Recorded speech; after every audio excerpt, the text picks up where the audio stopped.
ఈరోజు లంచ్ బాక్స్లోకి దాల్ కిచిడి చేసేద్దామా. ప్రెషర్ కుక్కర్లోకి కాస్త ఆయిల్ వేసుకొని సాసాలు జీలకర్ర వేసుకొని చిట్టుపట్టలాడాక కరివేపాకు వేసుకొని చిన్న ఆనియన్స్ అయితే వేసుకుంటున్నాను. ఈ దాల్ కిచిడికి చిన్న ఎరగడ్డలు అయితేనే చాలా బాగుంటాయి.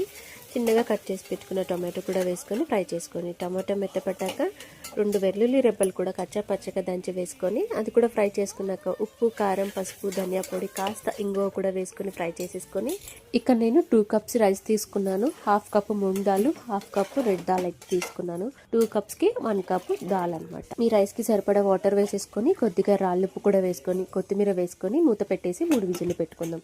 3 విజిల్లు వస్తే సరిపోతుంది. ఈ దాల్ కిచడికి రైస్ మనకి అక్కడక్కడ పలుగ్గా తగిలితేనే చాలా బాగుంటుంది అనమాట. మరీ మెత్తగా ఉడికితే కూడా బాగుండదు. సో లాస్ట్లో గీ వేసుకొని మరొకసారి కలిపేసుకొని లంచ్ బాక్స్లోకి సర్వ్ చేసుకుంటే ఎంతో టేస్టీ అయిన దాల్ కిచడి రెడీ. రెసిపీ నచ్చినట్టయితే వీడియోకి ఒక లైక్ చేసి మన ఛానల్ని సబ్స్క్రైబ్ చేసుకోండి.